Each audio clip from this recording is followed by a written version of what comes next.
નમસ્કાર વિદ્યાર્થી મિત્રો, પુરુષાર્થ એજ્યુકેશન ચેનલમાં આપનું સ્વાગત છે. આપણે ચેપ્ટર 15 આપણું પર્યાવરણ, તેમાં એક સરસ મજાનો ટોપિક લીધેલો હતો કે ભાઈ કેટલા પ્રકારના ઘટકો છે, બરાબર. તો એમાં બે પ્રકારના ઘટક હતા, એક તો જૈવિક ઘટક અને બીજું કયું તો કે અજૈવિક ઘટક, બરાબર. તો એમાં અજૈવિક ઘટક હતું, તો એમાં જેનામાં જીવ ન હોય એવા ઘટકને શું કહેવામાં આવે છે તો કે અજૈવિક ઘટક તરીકે ઓળખવામાં આવે છે, બરાબર. તો એવી જ રીતના આપણે જૈવિક ઘટક જોયું તો કે જેનામાં જીવ હોય તો એને શું કહેવામાં આવે છે તો કે જૈવિક ઘટક તરીકે ઓળખવામાં આવે છે. તો એના ઉદાહરણ હતા, એમાં એના પ્રકાર હતા ઉત્પાદક સજીવ, ઉપભોગી સજીવ, બરાબર. તો એમાં પહેલો પ્રકાર છે ઉત્પાદક સજીવ. તો એના વિશે આપણે જોઈએ તો કે નીલ રસ ધરાવતા અને સ્વયંપોષી સજીવો ઉત્પાદકોમાં સમાવેશ થાય છે. ઉત્પાદકો પ્રકાશ સંશ્લેષણની ક્રિયા દ્વારા પોતાના માટે તેમજ નિવાસસ્થાનના અન્ય સજીવો માટે શું તો કે પોતે ખોરાક તૈયાર કરતા હોય છે. તેને શું કહેવામાં આવે છે તો કે ઉત્પાદક સજીવ તરીકે ઓળખવામાં આવે છે, બરાબર. તો ઉત્પાદક સજીવ એટલે શું તો કે જે પોતાના ખોરાકનું જાતે ઉત્પાદન કરી શકતા હોય તો તેને શું કહેવામાં આવે છે તો કે ઉત્પાદક સજીવ તરીકે ઓળખવામાં આવે છે. ઉદાહરણ તરીકે વૃક્ષ એક એવી વસ્તુ છે કે જે પોતે પ્રકાશ સંશ્લેષણની ક્રિયા દ્વારા પોતાનો ખોરાક છે એ પોતે જાતે જ બનાવી લેતું હોય છે, બરાબર. તો એટલા માટે થઈ અને આપણે એમ કહી શકીએ કે ભાઈ જે ઉત્પાદક સજીવ છે તો તેમાં શું આવે તો કે તે વૃક્ષ છે એનું બેસ્ટ ઉદાહરણ છે, બરાબર. નીલ રસ ધરાવતા એટલે કે જેનામાં હરિતકણ હોય અને તે શું હોય તો કે સ્વયંપોષી સજીવ ઉત્પાદકમાં સમાવેશ થાય છે. ઉત્પાદકો પ્રકાશ સંશ્લેષણની હાજરીમાં, બરાબર.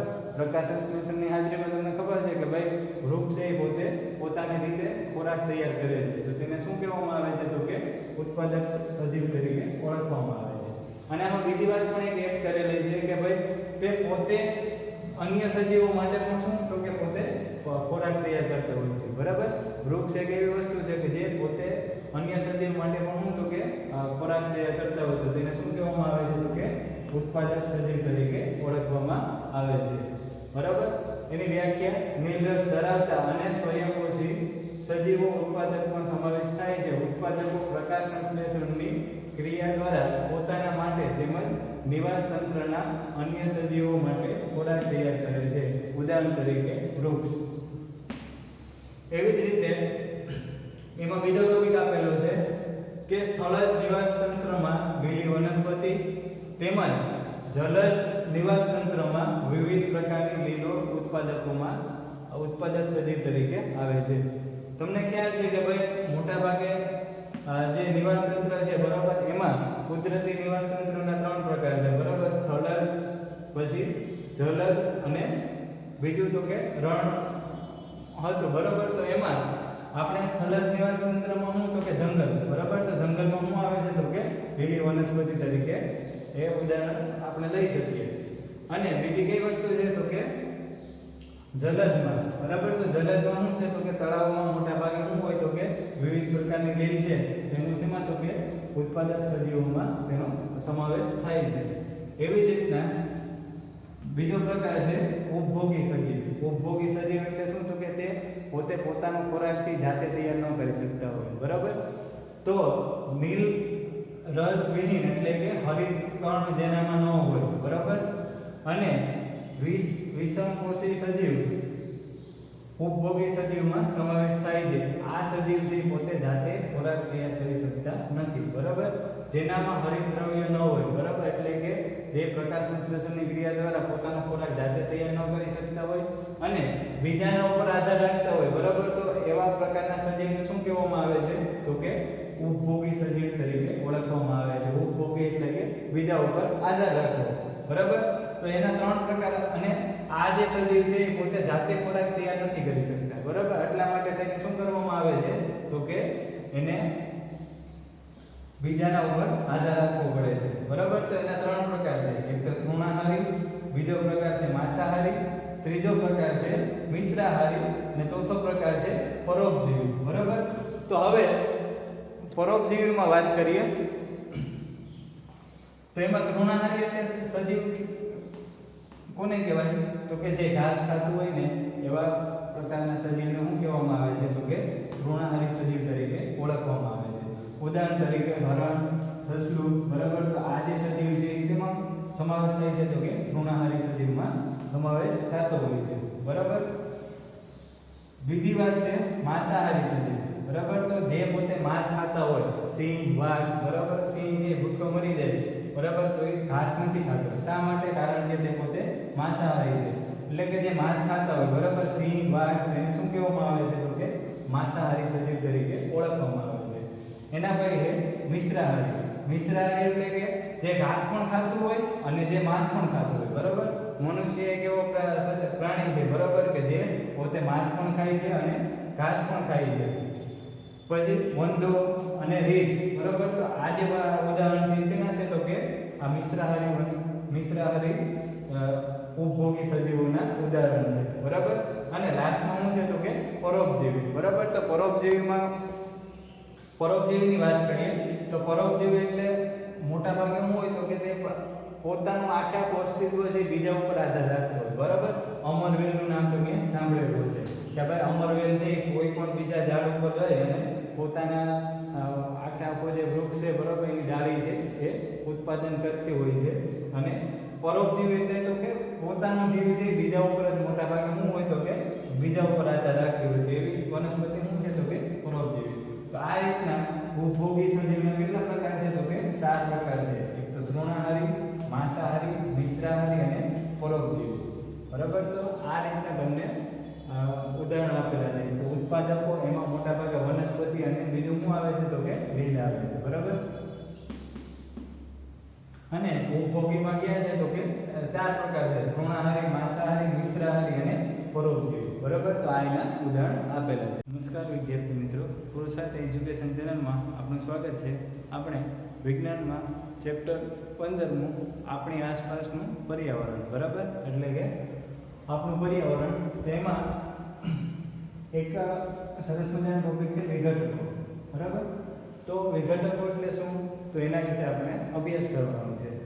તો જ્યારે સજીવ મરી જાય છે ત્યારે જીવાણુ અને ફૂગ જેવા સૂક્ષ્મજીવો મૃતજૈવ અવશેષોનું વિઘટન કરે છે. અને આ સૂક્ષ્મજીવો શું કહેવામાં આવે છે? તો કે વિઘટકોને કારણે તેઓ જટિલ કાર્બનિક પદાર્થનું સરળ અકાર્બનિક પદાર્થમાં વિઘટન કરે છે, જે ભૂમિમાં ભળી જાય છે અને વનસ્પતિઓ દ્વારા તેનો પુનઃ ઉપયોગ લેવામાં આવે છે, બરાબર.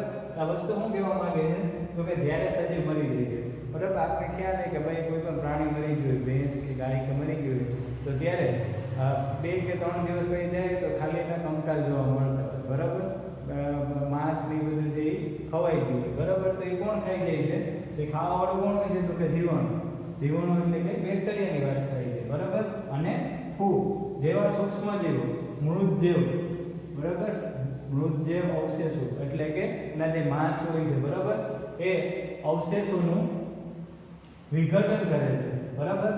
અને આ સૂક્ષ્મજીવો જે વિઘટકો છે, જેને કારણે એવા વિઘટકો છે કે જેને કારણે તેઓ જે જટિલ અકાર્બનિક પદાર્થ હોય, બરાબર, જે માંસને હોય જે કહેવાય તો કે જટિલ અકાર્બનિક પદાર્થ છે, બરાબર, જટિલ કાર્બનિક પદાર્થ છે, તેનું સરળતાથી અકાર્બનિક પદાર્થમાં રૂપાંતરિત કરી દે છે, બરાબર. અને આ જે કાર્બનિક પદાર્થ છે એ શેમાં? તો કે જમીનમાં મોટા ભાગે ભળી જતા હોય છે અને તેનો ફરીથી શું થતું હોય? તો કે વનસ્પતિઓ પોતે ખાતર સ્વરૂપે ફરીથી તેનો ઉપયોગ કરી અને તેનો પુનઃ ઉપયોગ કરતા હોય છે. તમને અત્યારે ચોમાસાની ઋતુ છે તો એમાં તમને ફૂગ જોવા મળતી હોય છે, બરાબર. મશરૂમ તમે મોટા ભાગે કહેતા હોય, બરાબર. આ છત્રી ટાઈપનું મોટા ભાગે ઉગતું હોય છે. તો એ શેનું છે? તો કે વિઘટકોનું ઉદાહરણ છે એમ આપણે કહી શકીએ, બરાબર. તો હવે એના પછી આપણે ખ્યાલ છે કે ભાઈ વિજ્ઞાન છે આખું કેવું હોય? તો કે પ્રવૃત્તિમય ઉપર છે, આપણું પ્રવૃત્તિમય શિક્ષણ છે. તો એમાં તમને સરસ મજાની પ્રવૃત્તિ આપેલી છે, પ્રવૃત્તિ 15.1. તમને માછલી ઘર બનાવવાની કીધેલી છે. એમાં શું કીધું? તો કે એક મોટો જાર લીધો, બરાબર. જાર એટલે કે એક બરણી લેવાની છે, બરાબર, કાચની એક બરણી લેવાની છે. એમાં બીજી કઈ કઈ વસ્તુ નાખવાની છે? તો કે ઓક્સિજન પંપ, પાણી, માછલીનો ખોરાક, બરાબર, અને તેમાં માછલી મૂકવાની છે, બરાબર. એક બરણી લેવાની છે, તેમાં પાણી નાખવાનું છે, એમાં ઓક્સિજન પંપ નાખવાનો છે અને બીજી કઈ વસ્તુ તો કે માછલીનો જે ખોરાક આવે છે બરાબર એ તમારે નાખવાનો છે અને એમાં તમારે થોડી માછલી નાખવાની છે બરાબર. આટલી વસ્તુ થઈ ગઈ. એના પછી તમે એમાં થોડું જલીય વનસ્પતિના છોડ અથવા તો જલીય વનસ્પતિ છે બરાબર એ પણ તમે એમાં મૂકી શકો છો. અમુક વનસ્પતિ જે વેલ આવે છે બરાબર અમુક ટાઈપની વેલ આવે છે એ તમે એમાં મૂકી શકો છો. શા માટે? કારણ કે તે સ્વયં નિવારિત તંત્ર બની જશે. સ્વયં નિવારિત તંત્ર એટલે શું? તો કે ભાઈ જે તમે વનસ્પતિમાં નાખશો એ પોતે શું કરશે? તો કે ઓક્સિજન વાયુ જે મુક્ત કરશે બરાબર. કાર્બન ડાયોક્સાઇડ વાયુને શું કરશે? તો કે ગ્રહણ કરશે બરાબર. તો આ રીતના તે પોતાની રીતે આ રીતના પોતાનું નિયંત્રણ છે પોતાની રીતે કરશે બરાબર. એની રીતે માછલીને પણ ઘણો ફાયદો થશે બરાબર. તો આ રીતના તમને માછલીઘર બનાવવાની પ્રવૃત્તિ આપેલી છે. સિમ્પલ વસ્તુ છે. તમે ઘણી જગ્યાએ માછલીઘર જોઈ હશે એ આ પ્રવૃત્તિના ઉદાહરણ છે બરાબર. એમાંથી 2-3 પ્રશ્ન પૂછવામાં આવેલા છે કે ભાઈ માછલીઘર કેટલા દિવસ સુધી સાફ કરવું જોઈએ બરાબર. તો જનરલી 3 કે 4 દિવસ થાય એટલે માછલીઘર છે એને તમારે સાફ કરવું જોઈએ. શા માટે? કારણ કે માછલીઘરમાં જે માછલીઓ છે બરાબર એ ખોરાકને જ્યારે ગ્રહણ કરે છે એના પછી શું કરે છે? તો કે ઉત્સર્જિત જે દ્રવ્યો હોય બરાબર એનો નિકાલ કરે છે. એટલા માટે થાય અને માછલીઘર છે તમારે મોટા ભાગે કેટલા કે 2 કે 3 દિવસની અંદર તમારે એને સાફ સફાઈ કરવી જોઈએ બરાબર. એના પછી એક એવો પ્રશ્ન આપેલો છે કે જો આવી રીતે તમારે તળાવ પણ સાફ કરવા જોઈએ બરાબર. તો આપણું એવું કેવું છે કે હા, કારણ કે ભાઈ તળાવમાં પણ શું હોય તો કે માછલીઓને એ પોતે રહેતી હોય છે એટલા માટે થાય. અને જો એ સાફ ન કરવામાં આવે તો એના ઉત્સર્જિત દ્રવ્યો છે એનો ત્યાગ ક્યાં કરતા હોય છે? મોટા ભાગે તો કે એ તળાવમાં કરતા હોય છે. અને એના પછી મોટા ભાગે શું હોય તો કે આ રીતના વેલ અને અલગ પ્રકારની વનસ્પતિ છે એ તળાવમાં મૂકતી હોય છે એટલા માટે થાય. અને તળાવની સફાઈ પણ મોટા ભાગે એની સફાઈ પણ કરવી જોઈએ. તો આ રીતના તમને પ્રવૃત્તિ આપેલી છે પ્રવૃત્તિ 15.1 બરાબર. તો મોટા ભાગે આમાં આ પ્રવૃત્તિ સિમ્પલ છે. આ વ્યાખ્યા છે એ આ એમ કહે છે તો કે જ્યારે કોઈ પણ સજીવ મરી જાય છે ત્યારે જીવાણુ એટલે કે બેક્ટેરિયા અને ફૂગ જેવા સૂક્ષ્મજીવો એના મૃત છે બરાબર. મૃત જીવ એટલે કે એના માંસનું અવશેષો છે બરાબર એનું વિઘટન કરે છે. અને આ વિઘટનો છે એ કેવા છે? તો કે કાર્બનિક પદાર્થો છે બરાબર. એને સરળતાથી શું કે તો કે અકાર્બનિક પદાર્થમાં રૂપાંતરણ કરે છે અને જે જમીનમાં ભળી જાય છે બરાબર. અને તેનો પુનઃ ઉપયોગ વનસ્પતિ કરે છે. શેમાં? તો કે મોટા ભાગે ખાતર તરીકે ઉપયોગ કરતું હોય છે બરાબર. આ વસ્તુ છે. આના ભાઈ આપણે જોવાનું છે પ્રવૃત્તિ 15.3. તો એના વિશે આપણે આગળ અભ્યાસ કરીએ. નમસ્કાર વિદ્યાર્થી મિત્રો, પુરુષાર્થ એજ્યુકેશન ચેનલમાં આપનું સ્વાગત છે. આપણે વિજ્ઞાનનું 15મું ચેપ્ટર આપણું પર્યાવરણ, તો એમાં એક ટોપિક છે આહાર શૃંખલા અને આહાર જાળ બરાબર. તો એના વિશે આપણે જોવાનું છે. તો એમાં આહાર શૃંખલાની વ્યાખ્યા આપેલી છે. ભાઈ પહેલાં તો એ ખબર હોવી જોઈએ કે આહાર શૃંખલા એટલે શું? શૃંખલા એટલે કે કડી બરાબર. એક પછી એક જે વસ્તુ જોડાતી હોય બરાબર એને આપણે શું કહેતા હોઈએ છીએ? મોટા ભાગે તો કે કડી કહેતા હોઈએ છીએ. તો એની વ્યાખ્યા આપેલી છે કે નિવાસન તંત્રના બરાબર. નિવાસન તંત્ર ક્યાં ક્યાં છે એ આપણે ખ્યાલ છે બરાબર. નિવાસન તંત્રના સજીવો પોતાના ખોરાક માટે અન્ય સજીવો પર આધારિત રહી અને શૃંખલા બનાવતા હોય તો તેને શું કહેવામાં આવે છે? તો કે આહાર શૃંખલા તરીકે ઓળખવામાં આવે છે નિવાસન તંત્રને બરાબર.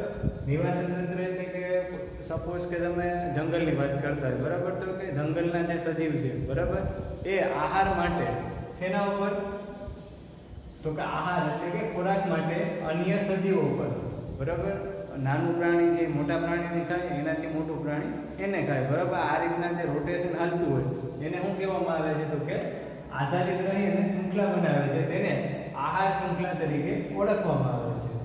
આમ આહાર શૃંખલામાં ભક્ષ્ય અને ભક્ષક પ્રકારના સંબંધ રચાય છે બરાબર.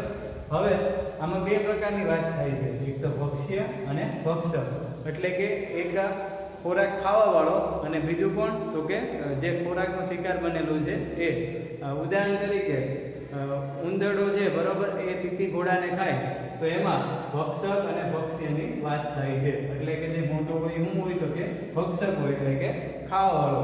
અને ભક્ષ્ય કોણ હોય? તો કે જે ખોરાકમાં બનેલું છે એના વિશે વાત કરેલી છે એના પછી તમને આ કીધેલું છે કે આહાર શૃંખલાના પ્રત્યેક ચરણ કે તબક્કા કે કડી એક પોષક સ્તર બનાવે છે, બરાબર. વારંવાર એક્ઝામમાં પૂછાતું હોય કે ભાઈ આહાર શૃંખલામાં ના પ્રત્યેક ચરણ કે તબક્કો અથવા તો કડી, બરાબર, એને એક પોષક સ્તર તરીકે ઓળખવામાં આવતું હોય છે, બરાબર. તો પોષક સ્તરની વ્યાખ્યા આપી ગઈ તો ભાઈ જે આહાર શૃંખલાનું જે ચરણ છે એને શું કહેવામાં આવે છે તો કે પોષક સ્તર તરીકે ઓળખવામાં આવે છે. તો કોઈ પણ જગ્યાએ તમે જાઓ તો ત્યાં અલગ અલગ પોષક સ્તર છે એ બનતું હોય. કઈ કઈ રીતના તો કે સપોઝ કે અહીંની વાત કરીએ તો આમાં પણ કેટલા તો કે 4 પોષક સ્તર છે એ બને છે. કઈ રીતના તો એમાં પહેલું જે સ્તર છે કેવું છે તો કે સ્વયંપોષી. સ્વયંપોષી એટલે કે પોતાની રીતે, બરાબર, ઉગેલું હોય. સપોઝ કે ઘાસ છે તો એને કોઈ પણ જરૂરિયાત નથી હોતી, એ પોતાની રીતે ઉગેલું હોય, બરાબર. તો એને શું કહેવામાં આવે છે તો કે સ્વયંપોષી. તો એમાં ઘાસ છે એ શું કહેવાય તો કે પ્રથમ સ્તર છે, બરાબર. બીજા સ્તરમાં જેની વાત થાય છે તો કે તૃણાહારી. તૃણાહારી એટલે કે આપણે એમ કહી શકીએ વેજીટેબલ, બરાબર, એટલે કે શાકભાજી જે ખાતું હોય એના વિશે વાત થઈ છે. તો આ ઘાસને કોણ ખાય તો કે તીતી ઘોડો, તો એના વિશે વાત થઈ રહી છે. તો એ ક્યાં ચરણમાં આવશે તો કે દ્વિતીય ચરણમાં આવશે, બરાબર. એના પછી તૃતીય ચરણ કયું છે? તૃતીય પોષક સ્તર તો કે નાના માંસાહારી પ્રાણી હોય છે. તો કે પેલા ઘાસ છે ને તીતી ઘોડો ખાય, તીતી ઘોડાને કોણ ખાય તો કે ઉંદર ખાય, બરાબર. તો આ રીતના અલગ અલગ સ્તર બનતા હોય. એના પછી ચોથું પોષક સ્તર છે કયું છે તો કે મોટા માંસાહારી પ્રાણી, બરાબર. તો મોટા માંસાહારી પ્રાણીમાં ક્યાં આવે તો કે સિંહ, વાઘ, દીપડો, ચામાચીડિયું, બરાબર. તો આ બધી વસ્તુ આવતી હોય છે. તો એ શેમાં આવે છે તો કે ચોથા પોષક સ્તરમાં, કે જે મોટા માંસ ખાતા હોય એવા. તો શરૂ અહીંથી કરીએ તો કે ઘાસ છે, બરાબર, એ પોતાની રીતે ઉગે છે, એને તીતી ઘોડો ખાય, તીતી ઘોડાને કોણ ખાય તો કે ઉંદર ખાય, ઉંદરને ચામાચીડિયું ખાય. તો આ રીતના એક સર્કલ બને છે, બરાબર. તો એને શું કહેવામાં આવે છે તો કે આહાર શૃંખલા તરીકે ઓળખવામાં આવતું હોય છે.